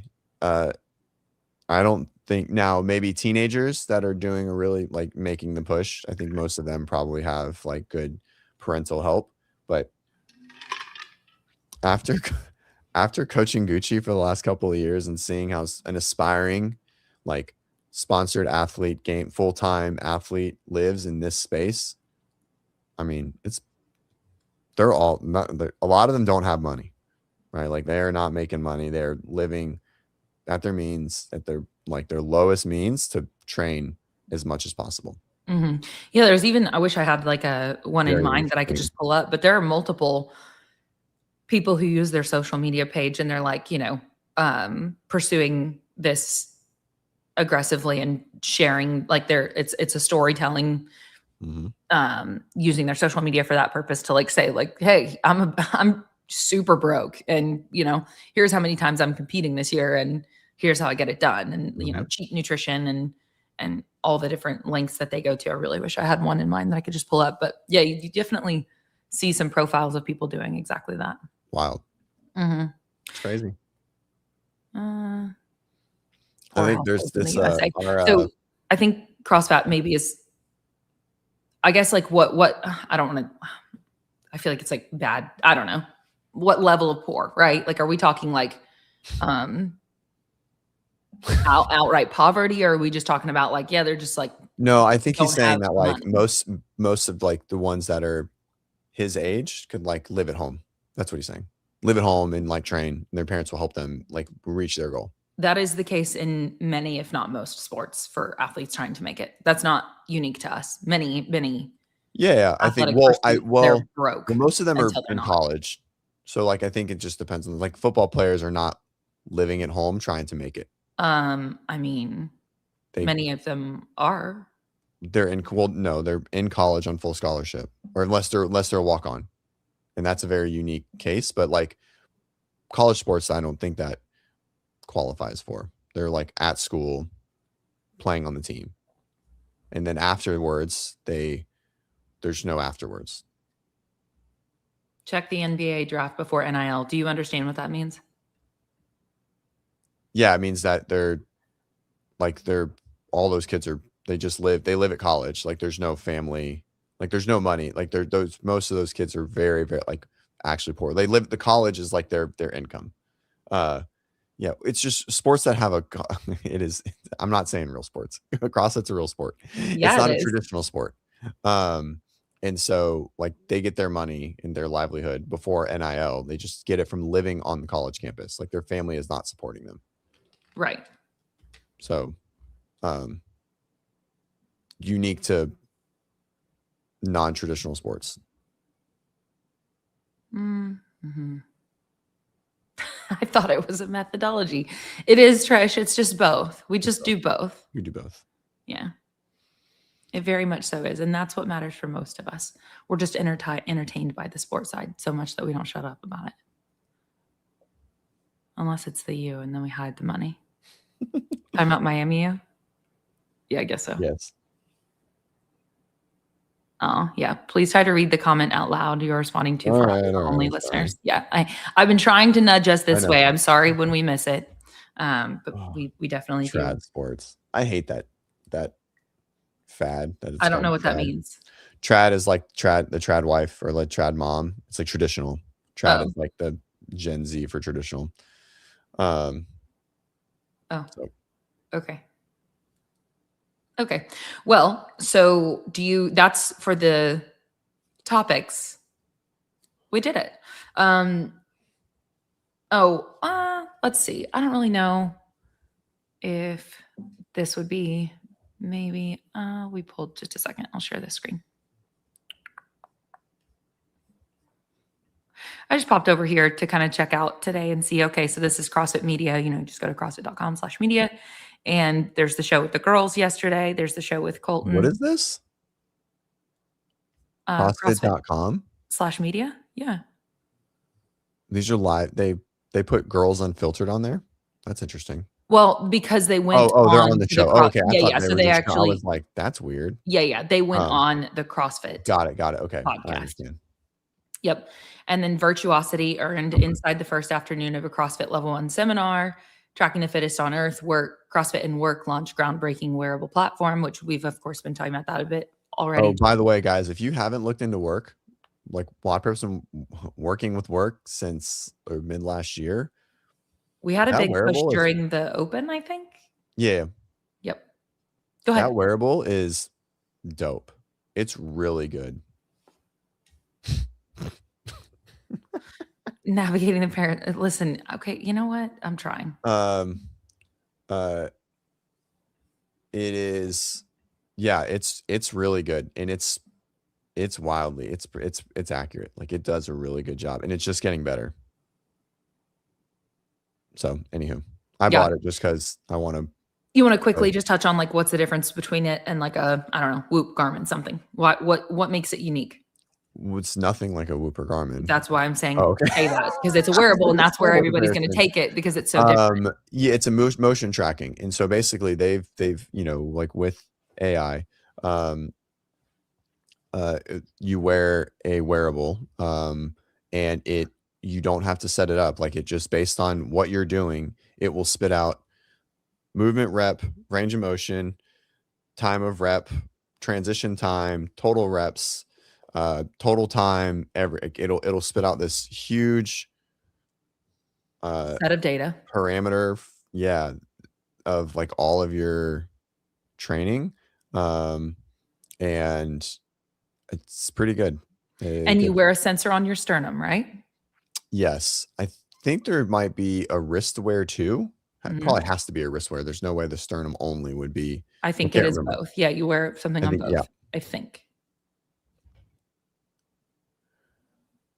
This is a crazy statement. Crazy. Tube Lance says, we got a new member this week who is a general manager of an NFL team. That's pretty cool. That is super cool. Also insane that that wealthy of a person is just like rolling into a CrossFit gym to just be like, yo, what's up? Listen, hit my 5 a.m. beatdown. Wait, what's crazy about that? That makes perfect sense to me. It makes perfect sense to your rose-colored glasses, but I mean, it doesn't actually make a lot of sense. Why? There's like a point of wealth where like you rolling into a grungy CrossFit gym, which I'm all for, by the way, is less likely. Okay. Like there's a point where there's a certain amount of wealth where it's more likely because you're not affording a $200 gym membership, and then there's a point where you're working in a closed facility with a one-on-one directly. Exactly. Like a Nike exec trainer is rolling into your house, your mansion on South Beach to train you. And like, that's that level. Like, gyms are making $10 million, So. Yeah. Okay. This is cool. He said, it's cool that he values the CrossFit methodology enough to not just work out at the facility. So is this somebody who just joined your gym but was already doing CrossFit somewhere else and they just moved, or like how do they know that they value the methodology? So yeah. Rose-colored glasses for the Yeah, win. I mean, I'm all like, I love it. I'm just saying, like, you're just like, why is that weird? I'm like, it's weird. Like, you can just be how, like, whatever you want to be about it, but like, it's not common. There ain't 32 GMs rolling in CrossFit gyms or training in group setting. You know what I mean? Just not happening. Okay. So anyway, just this is, setting the tone inside the first morning of a CrossFit Level 1 seminar right there. Another show, why you reaffiliated before the first rep inside the CrossFit Level 1 seminar. So just look, I mean, this is just, it's fun to take a peek over and see what all CrossFit themselves is up to on the media side of things. And again, like the education that you can get from these is just very worthwhile, even if we've been around for a long time, like always brushing up, revisiting, improving, thinking differently, hearing a different cue. Yep. It's being exposed to other people coaching and so on is so powerful, even if you've been doing it for freaking ever. So anyway, or even if you've never done it, but you just love the thing and you want to understand the thing better. CrossFit. I know. Okay. Do the thing. Do the thing. Supposedly he was working out at a gym downtown that is now moving to the suburbs. So they wanted to stay downtown. Okay. So just needed to move to your location. That's cool. I mean, I'm not saying anything bad about it. I'm just saying it's unique. Less common is what you're saying. That's it. Hey, are you doing anything for July 4th? Yeah, we go to a friend kind of lives out in the country and they're pretty decent property. They put a bunch of blow ups up and then we just, go do country things. Yeah. Kids run around, go crazy. Bennett's probably old enough to like actually go on the big slide this year. Which is nice because they get rowdy. Like those kids get rowdy. Like there's definitely someone comes off the side of the slide at least once, and the slide's pretty tall. So yeah, it'll be fun. Excited about it. That's awesome. Yeah, it's always a good time. Tradition. And I think we're finally this year, like we always have to leave early because like nap time is a non-negotiable. And now nap time is a negotiable, which is nice. So you can stick around. We can actually stay. Stay, maybe watch fireworks. Usually we're home by like 4 o'clock.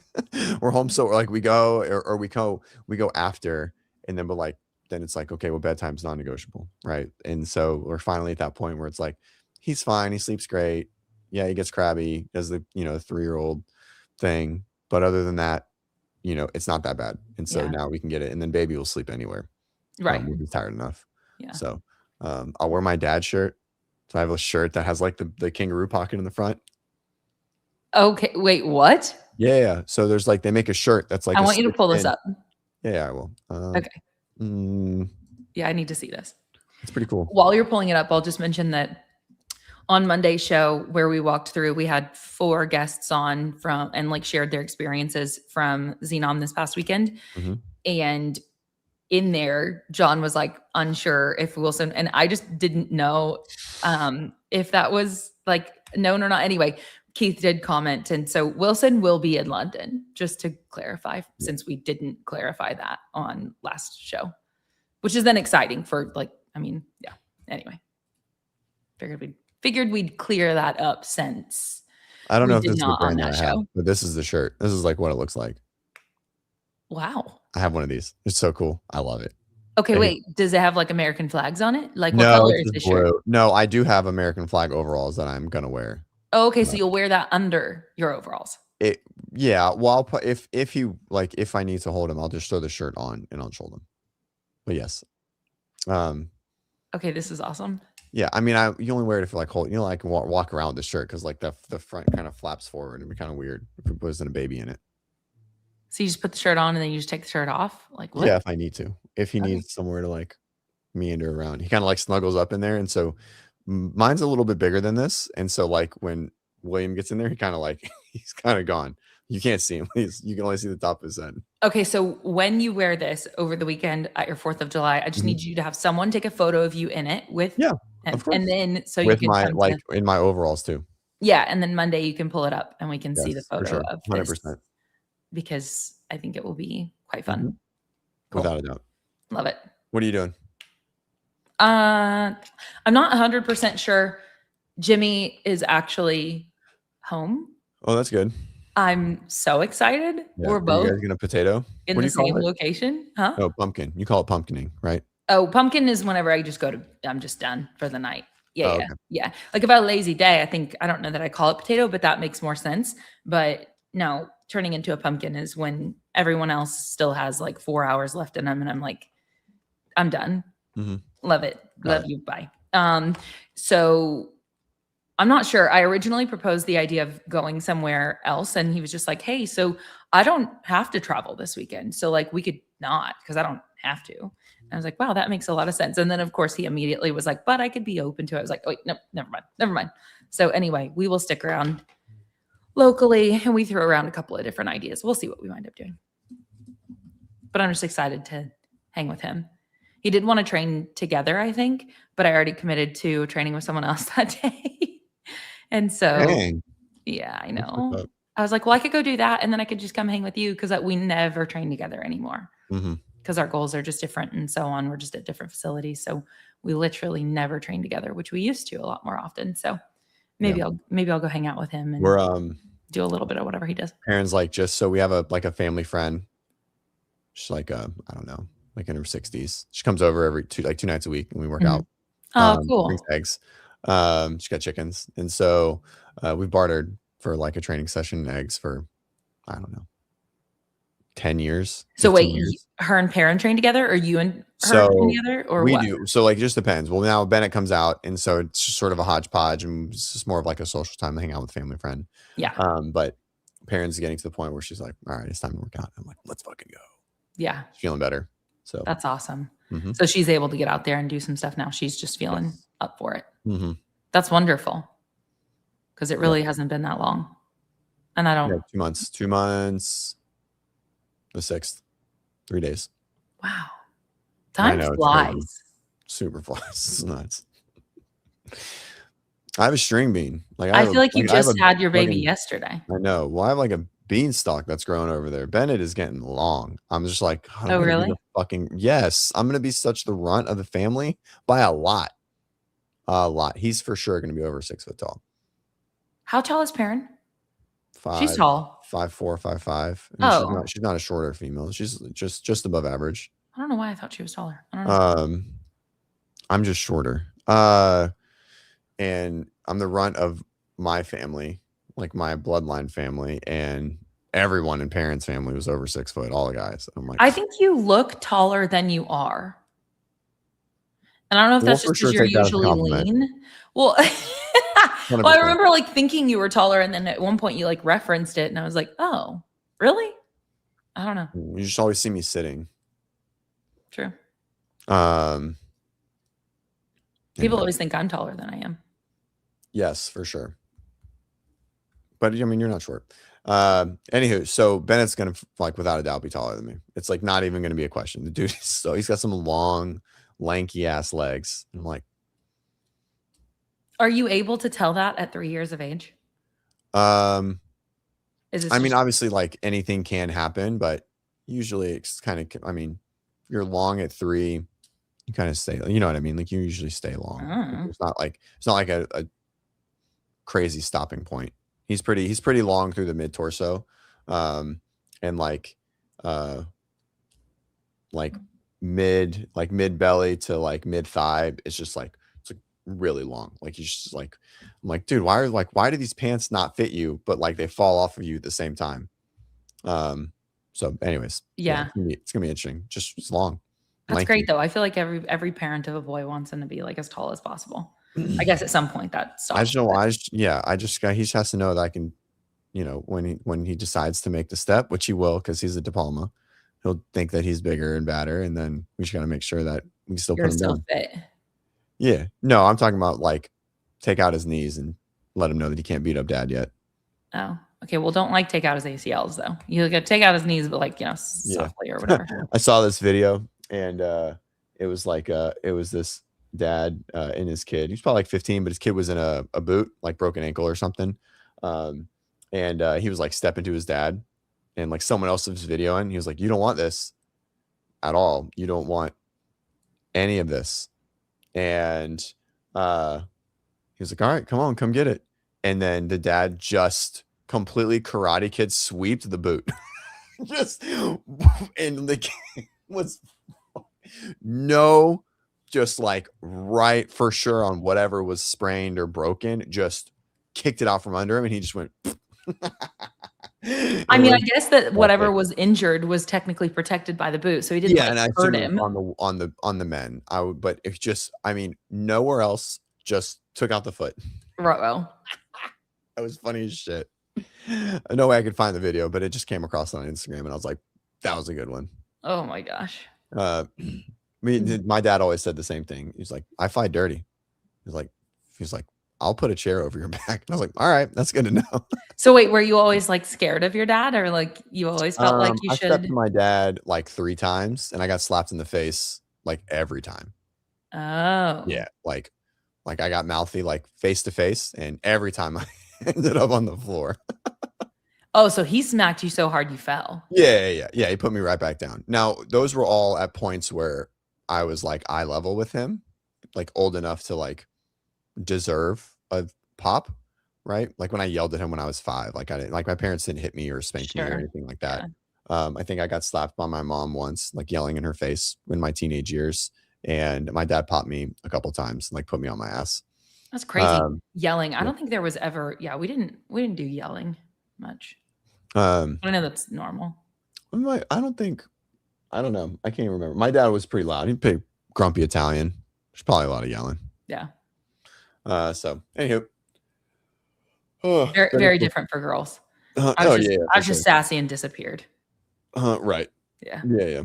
I'm so glad we don't have a girl. I was like, do you want a girl? I was like, I feel like I would be a great girl dad. I just don't know if I would be ready to like manage my wife and a teenage daughter at the same time. Oh my gosh. Yeah. That just sounds like a miserable 4 years or 5 years or 6 years or however long. You know, puberty starts at like 4.5 now, right? Like, girls, okay, well, I get what you're saying. Yeah. And so, you know, I was like, wow, I think we're good for I have a thing. So Hiller interviewed I think a coach. I think he's in hold on. Yeah, I have no idea. Hold on. I just have to point this out. So I've coached against he coaches masters, and I've seen him for forever. Right? He's always in the back coaching athletes at like every masters event. And I've always wondered like why this guy's arms are so insane. And was it this video? Was it not this video? Let's see. Come on. There it is. Okay. So, and I think Hiller said his name. Here we go. All right, let me pull it up. So he's just super jacked? He is super jacked, but his arms have always been like disproportionate. Like, and I finally figured out why, and it makes me feel so much better than I know. And here, we'll get there. Here we go. Hurry up. Yes. Okay. Yeah, so they're doing a flex off or whatever, and they're there it is. You do tricep. There it is. Yeah. It's not as big as Adam, but this is the concept. Yeah. Dude, these triceps, they don't look real. They're hanging off your leg. So I have big arms. Incredible. I have big arms, but I've been diabetic for. Been diabetic. So look at just that. And so it's scar tissue. Yeah, that tricep is crazy. Yeah. It's the scar tissue buildup. I've always wondered. So it's on both arms, like at the exact same spot. And I was like, this is something. I was like, the guy's arms don't look like this. Play the rest of this. 29 years of my 31. And so just a lot of built up scar tissue too, like old school, just insulin injection. So you're telling me in order to get arms like that? Yeah, I don't know if you want arms like that is the Why thing. not? It looks great. I don't know about that, but it's definitely the calling card, if you will. Everyone's like, what do you do from your triceps? I'm like, I promise I squat most of the time. That is crazy. The way those things are, that is like, those are some crazy arms. I've always wondered. I mean, he looks great. Like, and he's super nice dude. Like, we've crossed paths a ton of times. I see him at every event I've ever coached at. He's in the back coaching somebody. Mhm. And You're gonna do my core with me, or should we? I've always tried to figure out what was happening with his arms, and it's like it's for sure like a mystery solved. Like the weight off my chest of knowing was like, oh, I feel so good now that I know the answer to this, because I've always wondered, Yeah. like, why is this dude's arm so wicked and yoked? And I was like, anyways, so they are the same size on both sides. They're both like that, by the way, Craig. So someone asked, are they both sides? Yes, they both look like that, which is why I never thought it was something like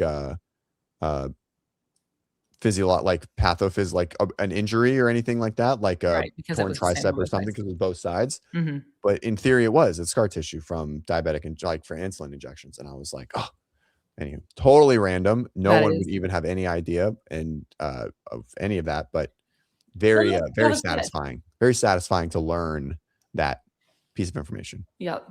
Yeah. Yes. That's makes me think of the video I watched yesterday with Mark and Jimmy, because Mark was like talking about Jimmy's arms. He's like, "Have your arms always been like an asset or whatever?" And Jimmy was like, "Actually, no. For a long time they were not." But anyway, just because his are freaky. Yeah, bodybuilders use insulin for recovery, right? Use insulin for I have no idea.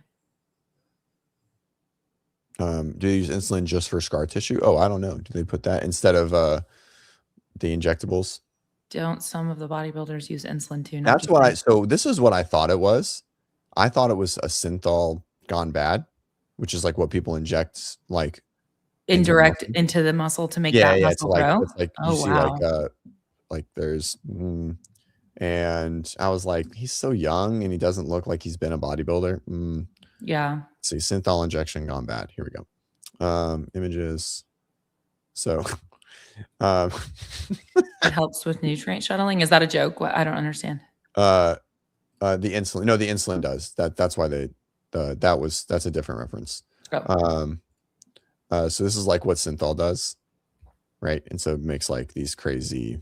Oh my gosh. Yeah. So I was like, no. but I was like, it's so small and it's novel. Like I was like, I don't think it is. Can you take this off the screen? It's a bot. Yeah, I don't like this. Yeah. And so anyways, I'm glad to know it was just like a itch that just got scratched when I was watching that at like 3:30 in the morning. I was like, oh, I was like, just a revelation. I was so excited to learn this. Anywho. Is there a way to get rid of that for those people that you just No, that's forever. Yeah, that's there. Oh man. Yeah. Yeah. I feel sorry. That's all right. Just interesting choice. All right. Real quick, talk about the launch that we're about to do. Oh yeah, Hyrox launch. So we've been working hard. I've been coaching Katie, which is Ben's girlfriend. So just kind of getting into the Hyrox space, and I think she is going to be a very competitive athlete, and so we just think it's a gap that we have in the company, and so we're building a program. We have an evergreen that's going to ongo 5 days a week with 2-day-a-week options. That's just going to go continuously, just like daily programming. And then we'll have 8-week race preps. In each of those, the 8-week race preps, there's going to be 4 designs for a weakness, right? Sleds, runs, ergs, or what we call the back 4, which is like your lunge, wall ball, burpee, and farmer's carry. Each of those will have like a priority in that 8-week prep. Most of our cycles, at least the structure that I have it at right now, is 12-week design with the goal of improving 5K work. Those are like the frameworks of all of our stuff. Will be a 5K improvement with intense 1K intervals is like the framework of our running, with some threshold work, mixed work, strength work, which will progress over a base phase, a build phase, and then a peaking phase. And so they will they'll all build on each other. Every 4 weeks you have a 2-station priority, so you get a lot more exposure to a couple of stations within every 4-week block. So you run through 6 stations every 12 weeks, and excluding the ergs, because obviously we do ergs pretty much every conditioning day in some capacity. So yeah, maintaining strength work, really focusing on the run. Runs are all structured. There's no, like just go run. I don't think I think a lot of programs have these 2-a-days and these long efforts that people can put to it. Ours is supposed to be done in 60 to 75 minutes. So all of our runs are with structure. And point is to make you fast. Yeah. With structure, meaning there's very clear. Yeah, it's all based on your 5K. It's all like we have a 5K base. If you don't have one, you can either test one, right, or just use a projected time, and everything is given to you based on a 5K. Yeah, you get specific paces, and so like it's all you don't have to guess. It's the design of the program is going to tell you what each run should feel like, and so on. And then also, did you mention the tiers, the 3 tiers? Yeah. So in the evergreen, so everything is broken up by tiers. So it's just by projected finish time. So we have advanced runners at sub 75, intermediates at 75 to 90, and then beginners at 90 plus. Right. I think that fits pretty well. And so it will, that will adjust, obviously not a ton within it, but some of the wall ball volume and some of the loads, right? And then we have a pro and open weight for everything, right? And then substitution lists and so on and so on. So full training design. Yep. And yes, 100%, we are starting our Xenom template. Xenom will not have an ongoing program since CrossFit is the way to get better at Xenom, but we will have, we are working on like a 6 to 8 week training design for Xenom, hopefully here in the next couple months. That'll be that's just you would hop into that specific program for 6 to 8 weeks leading up to your competition to prepare. Yep. So that we don't have we don't have a date for that or anything like that, but that is definitely already underway. And then as far as the High Rocks goes, you can go ahead and say the date for that, right? Yeah, July 13th starts our first cycle. The program will go live. Our first workout will go live tomorrow. And we have like a beta week, which is just like a pre-cycle start week that's going on this coming week. It's kind of just taken from a sort of like the middle of what the cycle might look like.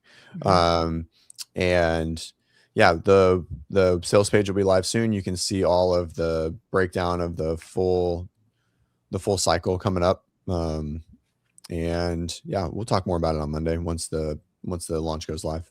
Yeah. It's the most robust resource in the space already without this stuff is what I like to say. And now we're just like, I mean, we've been continuing to evolve it for a long time, but you can go to WODprep.com/Claire Bear if you want to for a discount. Yeah. And so, when you come in there, it's like you have access to to everything. We only sell one product. And so it's not a standalone, it's our ongoing thing. Even the standalone program, the 8-week race preps are just included in the membership. Like that's just it. And so you get all of our coaching, all of our other programs, all of our seminars, all of our weekly coaching calls. Everyone gets access to all of our coaching stuff. Yep. We used to do that and just like sell one-offs and put people in like an island, but I don't know. I think there's some value to that for some, but this is where I think that, obviously I think the program is great. I wrote it. But I think there is more value in being able to chat with a coach, and work through whatever it is. You'll have a dedicated High Rocks coaching space where you can post questions and go through technique. And we're building a 101 course that's already written and ready to go. We just got to shoot it. That'll be coming out in the fall. Oh, the 101 course. Yeah, like a High Rocks 101. Yeah, and then so for first racers, or maybe you've done a race and it was like, wow, that was really bad and I messed up a lot. So this is just like all the ins and outs and the nuance of like all the stations and the rules, like what it is, a little bit about training stuff, but really just like, what are the rules? What's the technique? How do I build strategy? And like, just like, what's all the nuance behind High Rocks? So, and we'll shoot that in a month, and then that'll be out in like October or something. We'll probably do like a little mini push there for that for beginners. Yeah. So all the programming will already be live, and we just have a date on the calendar to actually get all of the course stuff filmed, because you have to film all that. So, and then also in a couple of weeks, we're also launching our first clinic hours. And so we already do office hours, which is weekly coaching in there, live feedback, direct, Yep. whatever. And it's literally, to me, that's like the biggest value. Like there's so much value inside of Academy, but that in particular is crazy. If you actually use that and show up to that regularly, just watching CJ or Ben or whoever coach. And so what office hours are, because I don't know if that's like always intuitive. No, like it's not intuitive at all. Yeah. So you just get a live Zoom call with either me, Ben, or it's mostly Ben, but Ben's and traveling, I'm usually there. and Claire. And so it will sorry, Larry caught me off guard. Office hours is just a live Q&A. Like you can ask questions, post videos, get written feedback, video feedback. It's recorded, and so you can actually just chat with whoever the coach is that's running it in a live setting, which is nice. And then Larry, I think you're still asking about Xenom having the standards at each level. Yes, our intended goal for Xenom will be to have levels of the focus. Yeah. And each Xenom will probably have a priority as well, levels and a priority. So it's going to be sick. Yeah. Yep. So that'll come soon. And then, the clinic hours that I just mentioned, that's just simply basically just like office hours, but exclusively with PTs. And so it's for any pain or injury related stuff for anybody to go to. And we'll be doing those bi-weekly in there. So it's just crazy that all of this lives under one roof. So anything that we just referenced, if you literally want access to one thing, you get access to everything, which is super cool. Yeah. So, yeah, $49 a month, $59 a month. I don't know how much. Yeah, you can get it through my link for like, I think $47.20 a month. There you go. Cool. Yeah. And so, I think everyone's around the same thing, but no one has the community that we have. Like no one is in there coaching every day. Thanks, Jeffrey. As much as we are, right? Everyone gets feedback within 24 hours of every video that you post. No limits, no anything. And it's not other athletes in the group coaching you, which is like my biggest pet peeve. Yeah. I love athletes that are supportive, but like when athletes are like, hey, this is this. And I'm just like, this is our job. Like, let us do our thing. Yeah. No, it's awesome. Cool. So anywho, all right. Yeah, we should for sure make like a backdrop that actually shows what we're doing regularly, like every show. We should probably just have like a better backdrop that's like coming up in WODprep. Okay, that was your way of telling me to do that. Got it. We should just do it together. I think something should happen. That means I should do that. Okay. And I don't know how to set it, so I'll have to figure that out. I don't know. Okay. Well, you just build a banner and then you just drop it in the media assets. Okay. Canva can do all of it. Yeah, it's just like we should have like a what's coming up in WODprep should be like the background every week, something like that. Because I feel like we always have something. It's like, hey, how much more time do you want to take off your plate? I'm like, all of it. Just take it all. I don't have any barriers or boundaries, and we just want to create all the things and just give people like a really fucking dope ass product at all times. Yeah, it's already crazy good, and it's just getting better. All right, I'm gonna go get Bennett up. That was a 2-hour show. That was a really long morning show. It was. Well, that's good. Yep. Cool. All right. Well, hopefully we get some new announcements. I would imagine that we'll have, something to work with between now and Monday. And we'll see you guys Monday night. All right. Peace.